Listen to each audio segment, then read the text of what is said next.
Hola gente hermosa, gente bonita, qué gustazo, qué alegría saludarlos. Hoy jueves 30 de enero, estamos en nuestra serie Un viaje de fe. Hoy es el día 30 y se titula Hijos de la Gracia.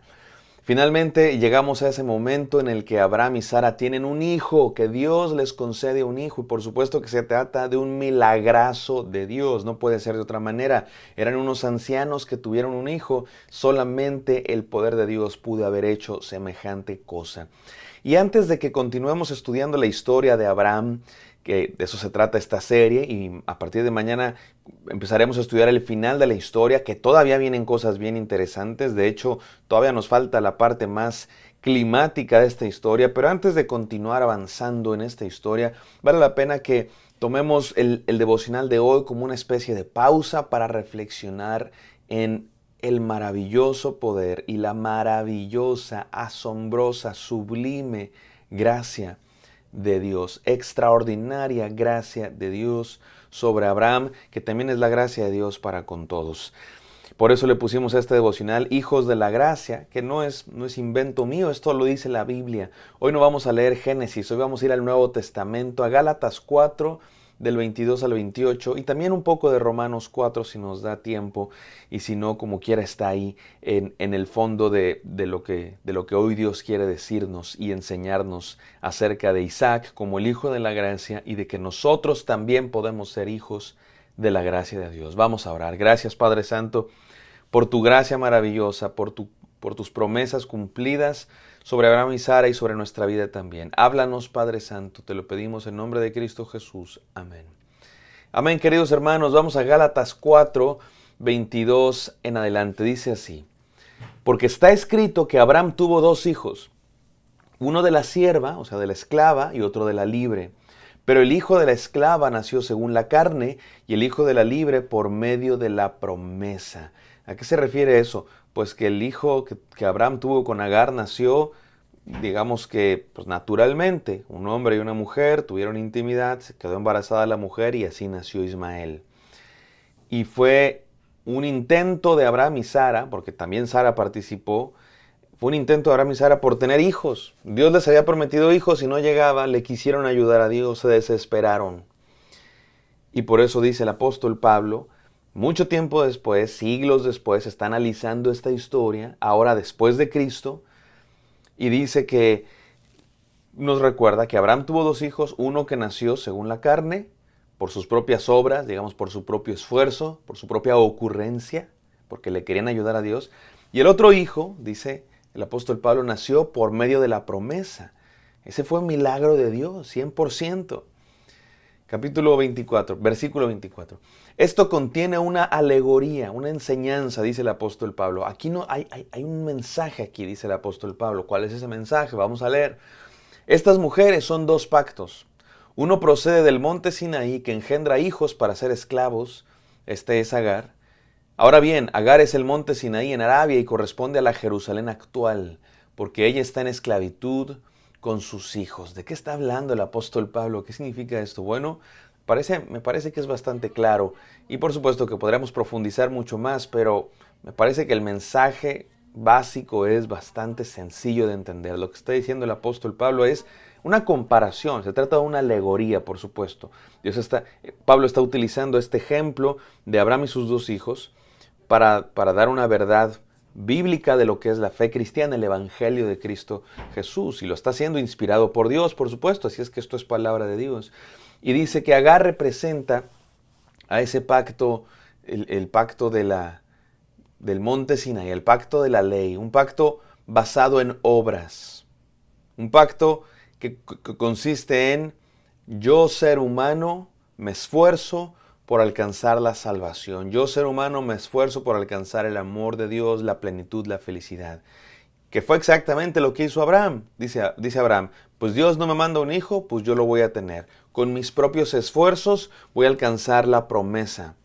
El problema de la ley y de la promesa de la ley y de las obras, es que es insuficiente. Con ella no podemos alcanzar la plenitud, la felicidad, menos la salvación. No podemos. Y Dios no nos dio la ley para que alcancemos la salvación por medio de la ley. Nos la dio para que sepamos que no podemos. Pero a veces estamos como Abraham, queriendo ayudarle a Dios, queriendo alcanzar la felicidad con nuestros propios medios. Versículo 26. Pero la Jerusalén de arriba es libre, esta es nuestra madre. Me salto al versículo 28. Y vosotros, hermanos, como Isaac, son hijos de la promesa. Ustedes son hijos de la promesa. Pero así como entonces el que nació según la carne persiguió al que nació según el Espíritu, así también sucede ahora. ¿Qué está diciendo el apóstol Pablo? Me parece que es muy sencillo lo que está diciendo el apóstol Pablo. Lo que está diciendo el apóstol Pablo es, los cristianos, los que creemos en Dios, no confiamos en nuestras obras. No nos creemos hijos de Dios porque nos esforzamos mucho y mediante nuestro esfuerzo nos hicimos tan buenos que ahora somos hijos de Dios. No, es lo que quiso hacer Abraham, alcanzar la promesa por medio de sus esfuerzos. Dice el apóstol Pablo, nosotros los que confiamos en Cristo, no somos hijos de la esclava, somos como los hijos de la libre, que nacimos no por nuestro esfuerzo, sino por gracia de Dios. Y dice el apóstol Pablo, y esto es bien grave, y así como Ismael, el hijo de la carne de Abraham, persiguió a Isaac, el hijo de la promesa, así también pasa ahora el apóstol Pablo. ¿A qué se refiere? A que en aquel entonces los judíos decían que no te puedes salvar solo por el sacrificio de Cristo Jesús. No puedes alcanzar la salvación solo por creer en Cristo. No, tienes que cumplir la ley, tienes que hacer esto, tienes que hacer lo otro, rituales, hacerte judío.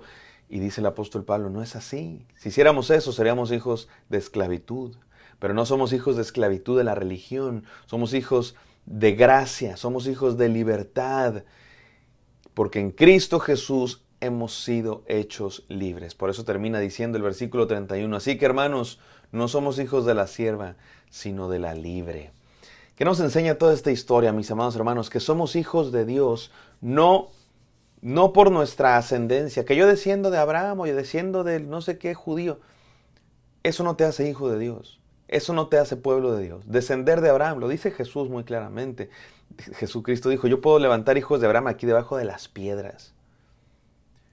Es muy claro, la Biblia es muy clara. El pueblo de Dios no tiene que ver con qué sangre tienes, no tiene que ver con qué pasaporte tienes.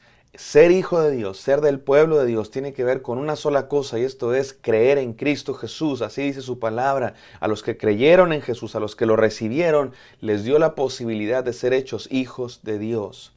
Número 1, hijos de fe y no de carne. Somos pueblo de Dios si creemos. No importa si eres chino, ecuatoriano, peruano, inglés, italiano, sudafricano o australiano o mexicano. Si crees en Cristo Jesús, eres hijo de Dios. Punto final. Somos hijos de fe y no de carne. Hijos libres y no esclavos. El cristiano es libre. No está esclavizado a reglas. No está esclavizado a religiones. Somos libres. Hemos recibido por gracia, o sea, como regalo, por milagro de Dios, esta libertad.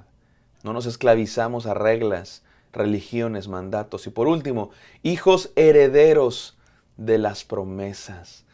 Tú y yo, mi hermano, tú y yo, escucha muy bien esto, porque esto es impresionantemente grande. Tú y yo, si creemos en Cristo Jesús, somos herederos de todas las promesas que Dios le hizo a Abraham. Las promesas que Dios le hizo a Abraham siguen en pie. Dios no ha revocado su promesa y se siguen cumpliendo el día de hoy. Todo lo que Dios le dijo a Abraham, te voy a bendecir, te voy a hacer una gran nación, te voy a dar tierra, te voy a dar nombre. Todas esas promesas siguen en pie porque Dios no revoca su promesa. Ahora, la Biblia nos explica que todas esas promesas iban más allá de lo que muchos querían creer. Por eso este texto dice la Jerusalén actual y la Jerusalén verdadera. Como también la carta a los hebreos habla del tabernáculo concreto, material y el tabernáculo verdadero, o del descanso histórico y el descanso verdadero. Porque las promesas de Dios apuntaban a algo más que simplemente un pedazo de tierra, que simplemente una nación de política, reyes y límites geográficos. Mucho más que un descanso simplemente material. Dios estaba pensando en algo más grande. Sus promesas eran algo mucho más grande que simplemente un pedazo de tierra, una nacionalidad, un descanso material, físico, un tabernáculo. Sus promesas eran vida eterna, salvación, gozo para todo aquel que cree en Él. Y tú y yo somos herederos de esas promesas. Somos herederos de las promesas que Dios le hizo a Abraham porque somos hijos de Dios.